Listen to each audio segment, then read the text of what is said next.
Saúl mató a miles, David mató a 10,000, la gota que derramó el vaso.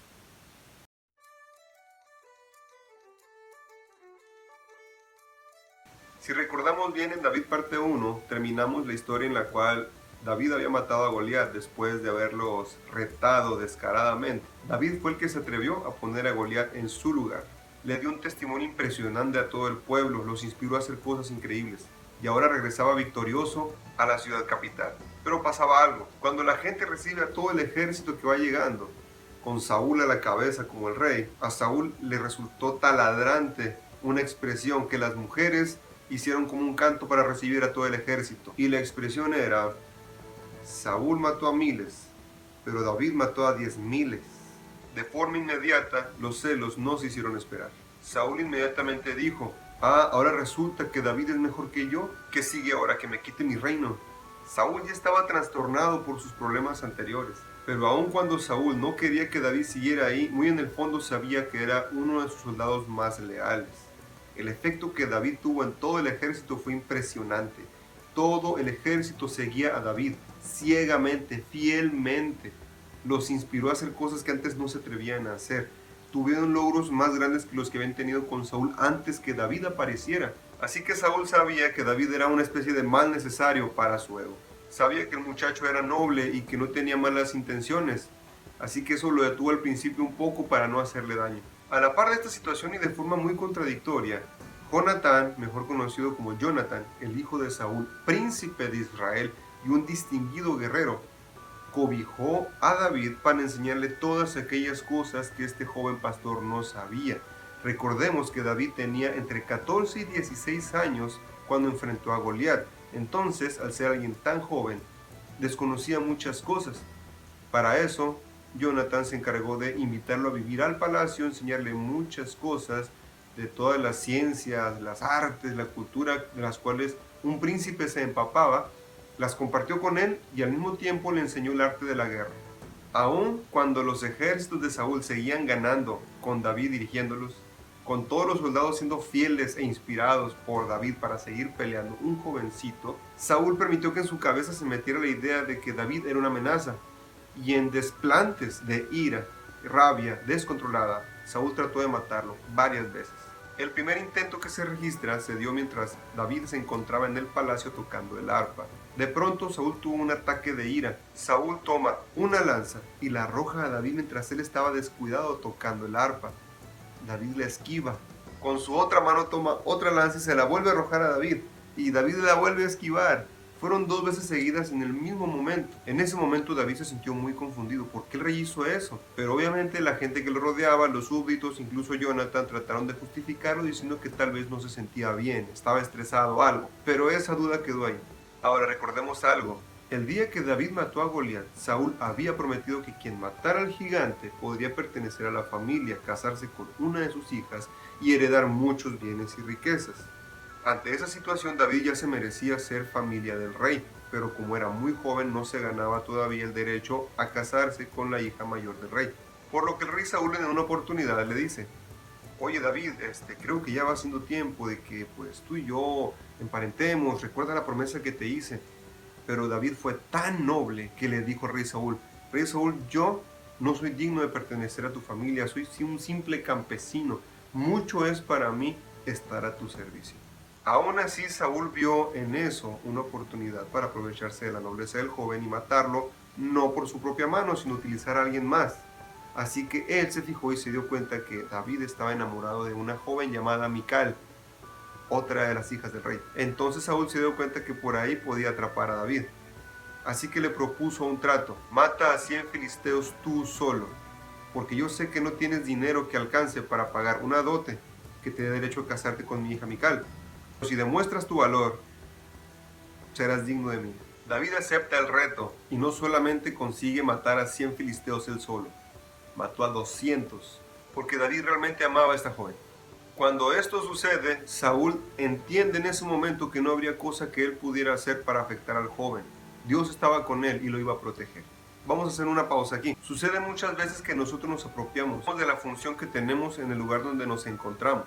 No queremos que nadie más llegue y tome nuestro lugar. Aun cuando ha pasado el tiempo de que cedamos la estafeta, nos adueñamos de las cosas, de las oportunidades que otros más pueden disfrutar.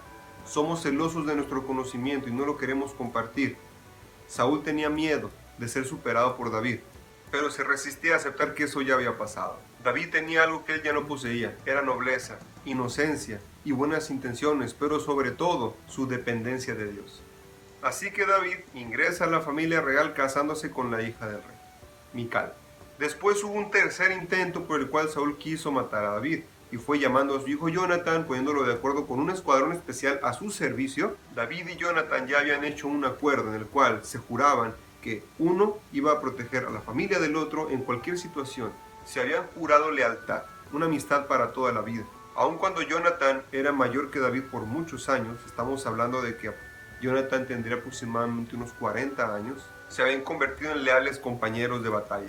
David seguía las órdenes de Jonatán, pero aún así Jonatán respetaba mucho el trabajo que David había hecho hasta ese momento. Así que le dijo a David y lo puso sobre alerta. Y al mismo tiempo habló con su padre y le dijo: papá, ¿qué te ha hecho David? Él solamente se ha atrevido a servirte. Dejó su casa, dejó a su padre por venir a servirte a ti. Es solo un muchacho. Tú has visto cómo el brazo de Dios se ha manifestado en él para favorecernos a todos.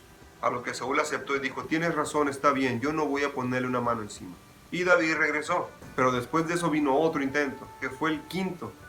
Saúl fue a buscar a David a su casa, pero Mical lo ayudó a escapar, porque se dieron cuenta que Saúl ya iba a buscarlo.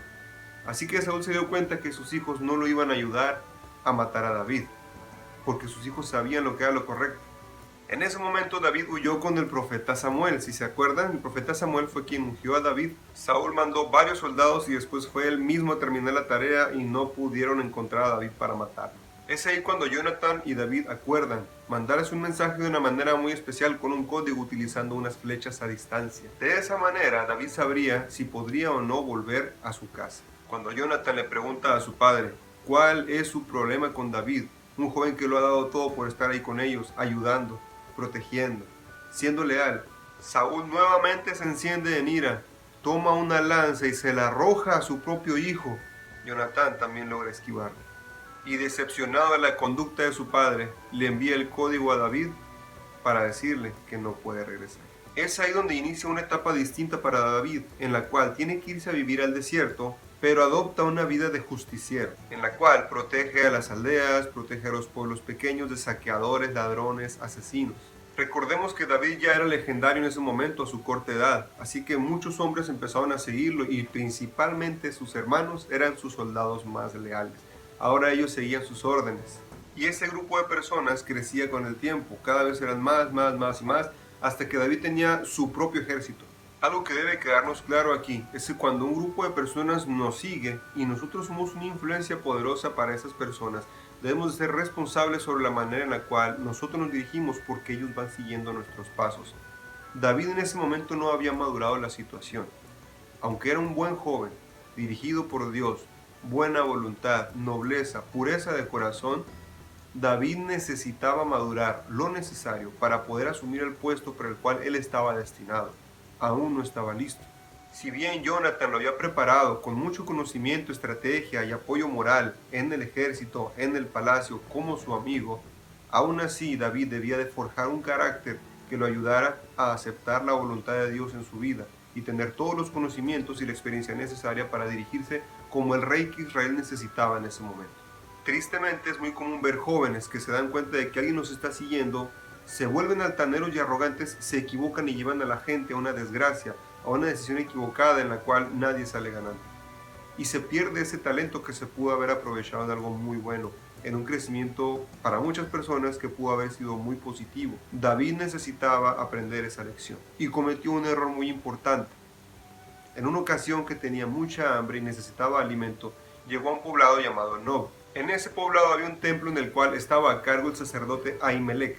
Ahimelech era el líder de todos los sacerdotes que estaban en ese lugar. David, con tal de no involucrarlo, pensó que era mejor mentirle y le dijo que estaba realizando una tarea especial del rey. Así que Ahimelech, confiando completamente en David porque era David, le ofreció comida y agua. Y no solo eso, le dio un regalo muy preciado que estaba guardado en ese lugar, la espada de Goliat. Pero por ahí había alguien que se dio cuenta de que David había entrado a hablar con Ahimelech y fue y le dijo a Saúl. Después de que David se había ido con todos sus hombres, Saúl llegó con los suyos. Acusó de traición a este sacerdote. El sacerdote le dijo, es que yo no sabía eso. Si yo hubiera sabido, yo no actúo en contra tuya. Pero Saúl ya no confiaba en nadie. Ese día murieron 85 hombres inocentes, todos sacerdotes, siervos de Dios, hombres del templo, no eran guerreros. David fue irresponsable y su irresponsabilidad costó la vida de muchos hombres inocentes. Uno logró escapar, llamado Abiatar. Abiatar buscó a David hasta que lo alcanzó en el desierto. Le dijo lo que había pasado y David se dio cuenta del error que había cometido. Asumió su responsabilidad y juró proteger por toda su vida a este joven sacerdote. Así que a partir de ese momento Abiatar los acompañaba. El tiempo siguió pasando. Saúl insistió en buscar a David para matarlo. Pero hubo dos momentos en los cuales Saúl entendió que debía desistir. El primero fue en una ocasión que lo fue a buscar al desierto. Saúl se metió en una cueva, se quedó quieto en un punto, pero más adentro de esa cueva estaba David con un grupo de hombres descansando. Con mucho cuidado lograron asomarse y vieron que estaba Saúl. Uno de los hombres le dice a David, deberías de aprovechar, está descuidado, mátalo. Pero David dijo unas sabias palabras, ese hombre fue ungido por Dios, yo no puedo levantar mi mano contra él. Así que lo único que hizo fue acercarse lo más que pudo a Saúl, tomó el manto del rey, lo jaló un poco, cortó un trozo, se lo guardó y se fue hacia el fondo de nuevo. Esperaron hasta que Saúl y sus hombres salieron de esa cueva. Horas y horas después, cuando estuvieron suficientemente lejos, desde lo alto de una colina, David le gritó, le mostró el pedazo de tela y le dijo, para que veas, yo no busco hacerte daño y yo no entiendo por qué me buscas. Yo no he hecho nada malo contra ti. Saúl sintió miedo, vergüenza y entendió otra vez que lo que estaba haciendo no era lo correcto. Durante un tiempo Saúl se calmó, pero luego volvió a buscarlo para matarlo. Iba con todo un ejército y ese ejército acampó en un lugar muy cerca donde estaba el ejército de David. Cuando David se enteró que el ejército de Saúl estaba cerca, él y un espía fueron a ese lugar, se metieron en la noche sin hacer ruido hasta el centro del campamento, se metieron a la carpa de Saúl, tomaron sus armas y se las llevaron afuera. A la mañana siguiente, David desde un punto alto les volvió a gritar y les habló, para que vean que yo no tengo ninguna mala intención, yo pude haberte quitado la vida, aquí están tus armas, ¿dónde estaban tus guardias? Fue ahí donde Saúl entendió que debía dejar de perseguir a David. Y ustedes dirán, bueno, pues David estaba justificado para matar a Saúl, tuvo la oportunidad, No se trata de eso. Que David tuviera la oportunidad no significaba que estuviera bien. David entendía el valor de que Dios eligiera a alguien para algo. Si Saúl no había dado el valor que le correspondía a la función que Dios le dio, David no era quien para decidir si Saúl vivía o moría, fruto de sus malas decisiones. Nosotros también deberíamos de aprender esa lección. ¿Cómo nos dirigimos a nuestros superiores? ¿Los tratamos con respeto? ¿Los retamos? ¿Los exponemos públicamente? ¿Cómo nosotros podemos pedir que se nos dé un trato que nosotros no damos? David entendía la seriedad de lo que representaba un rey. Nosotros entendemos la seriedad de los conflictos que puede estar enfrentando alguien que está a cargo de un grupo. ¿A qué se deberá que tiene mal ánimo, que se enoja tanto, que se equivoca?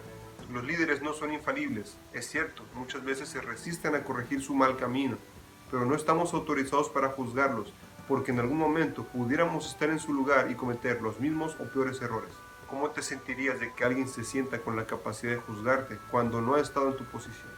David lo entendía y lo respetaba, pero además de eso, él estaba agradecido con Saúl porque en su momento le dio la oportunidad de aprender tantas cosas y de hacer tanto por su país. Y súmenle también que era el padre de su mejor amigo. Después de estos sucesos, David se va al territorio filisteo, al territorio enemigo. Lo tratan con tanto respeto que hasta le dan trabajo, porque sabían quién era David y quiénes eran sus hombres. Recordemos que David había estado esos años protegiendo a la gente del pueblo. Así que los filisteos le asignaron la tarea de atacar a los enemigos que tuvieran en común. De esa manera David, de una forma un poco extraña, estaba ayudando también a su país, liberándolos de otros enemigos. No hubo una sola tarea que David no pudiera desempeñar bien para proteger a la gente. Pero llegó el momento en el cual los filisteos iban a ir de nuevo a la guerra contra Israel. Pero el rey de los filisteos le dijo que ni de chiste lo iba a llevar con él a la guerra. Sus hombres tenían miedo. ¿Pero de qué? Si David era una persona muy leal y muy honesta. Sí, pero le era leal a Dios más que a nadie. Sabían que si estaban en medio de la batalla y David veía que su pueblo estaba siendo afectado, no dudaría ni un instante en ayudar a su gente. Y sabían que David podía hacer mucho daño por sí solo y mucho más con todo ese ejército tan leal a su persona. Así que el rey de los filisteos le dijo que por favor se retirara y gracias por sus servicios. David y sus hombres se fueron y cuando iban de regreso a un poblado en el cual ellos pasaban mucho tiempo, se dieron cuenta que ese poblado había sido atacado y que mujeres y niños habían sido tomados prisioneros. Y cuando vieron esta ciudad destruida y a la gente que quedaba llorando, David entendió la magnitud de su responsabilidad. Por andar cumpliendo ante otras personas con las capacidades que él tenía, se había olvidado de lo que era más importante. Así que preparó a sus hombres, así cansados como estaban, hambrientos, para ir por esas personas que estaban prisioneras. Se armaron todo lo que pudieron y avanzaron rápidamente. Lo que David no sabía es que al mismo tiempo que él se preparaba para una gran batalla, Saúl y Jonathan hacían lo mismo para pelear contra los filisteos. Simultáneamente se libraban dos batallas, una bajo una dirección que no era la mejor y otra bajo un hombre que seguía los designios de Dios.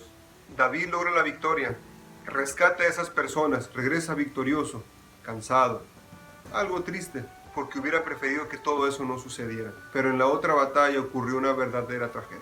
Israel cayó, Saúl murió, Jonathan murió. Jonathan tomó su decisión de seguir a su padre, aunque sabía que había hecho muchas cosas que no eran correctas. Al final, los dos murieron. A David le dolía la muerte de ambos. ¿Por qué? Porque el rey Saúl le había dado aquella grande oportunidad. Lo inspiró a hacer muchas cosas. A David le entristecía que el primer rey de Israel, un gran hombre, había muerto de esa manera. No había alcanzado a corregir su camino. Y también había muerto su amigo, aquel que lo recibió en su casa y le enseñó tantas cosas. Ahora David debía tomar parte en otra batalla. Ahora David entendía cuál era su responsabilidad. David sabía que el pueblo de Israel estaba a merced de cualquier enemigo. David debía asumir su responsabilidad de proteger al pueblo. Debía pedirle ayuda a Dios para que le dijera qué hacer, porque ahora su pueblo estaba desamparado y necesitaban un rey. Cuando un verdadero líder, alguien que sabe que tiene una responsabilidad, se da cuenta que es el momento de tomar acción, realmente da miedo. ¿Por qué? Por lo regular, las personas que han estado antes que nosotros han dejado una huella muy importante. Quienes han estado antes que nosotros han dejado las bases para lo que nosotros vamos a hacer. Sentimos ese compromiso de no quedar mal ante el avance que ya se tiene. Y en ese miedo de tomar acción, nos equivocamos porque dejamos pasar tiempo valioso y no atendemos a tiempo las cosas como debe de ser. Alguien más aprovecha la oportunidad y ataca aquello que con tanto esfuerzo se ha conseguido. David entendió que era el momento. Madurez, duelo, responsabilidad. Estas tres etapas que David tuvo que pasar para formarse como el rey que Israel necesitaba, como la persona sobre la cual Dios iba a trabajar para darle a su pueblo lo que necesitaba, ahora él estaba listo. Cuando David enfrentó a Goliat, recuerden, tenía entre 14 y 16 años. Cuando David se convirtió en rey de Israel, tenía 30 años. Pasaron más de 12 años para que David pudiera convertirse en el rey y cumpliera la misión que se le había encomendado. Un jovencito que amaba a Dios y la naturaleza que Dios le había dado y que le permitió disfrutar. Un joven que se convirtió en guerrero. Un joven que inspiró a muchos hombres de guerra. Un joven que aprendió a sobrevivir en el desierto y con carencias. Ahora estaba listo para asumir el trono. Cuando alguien piense que porque tiene un título universitario ya está listo para estar a cargo de todo, puedes decirle que no. El liderazgo no se forja con títulos. Un verdadero liderazgo es primero que nada un don de Dios. Segundo, es una parte vital del carácter nato de una persona. 3. Es un medio para trabajar, no para sacar provecho. 4. Es una responsabilidad, no un lujo. 5. Por más que te esfuerces, si no naciste para ser líder, no importa cuántos libros leas, cuántos cursos en línea tomes, no serás líder jamás. No cualquiera puede ser líder, porque ser líder implica dejar muchas cosas, invertir tu vida, tu corazón, tu atención en el bien de los demás. No cualquiera puede con eso. Bien, mis hermanos, espero que esta reflexión les esté ayudando mucho. La historia de David, como les digo, tiene muchas etapas, tiene muchos detalles muy interesantes. A mí me gusta mucho en lo personal. Y próximamente estaremos con una tercera parte, porque esto apenas va a la mitad. Espero que Dios les bendiga. Les mando un fuerte abrazo a todos ustedes. Gracias a quienes se han acercado a compartir, a opinar sobre estos videos, sobre estos temas. Les agradecemos mucho. Más que nada nos interesa que comenten esto con otras personas, que compartan opiniones, que generen un criterio que les haga aprender más cosas. Y recordemos que es un tiempo de darnos esperanza. Dios les bendiga y nos vemos pronto.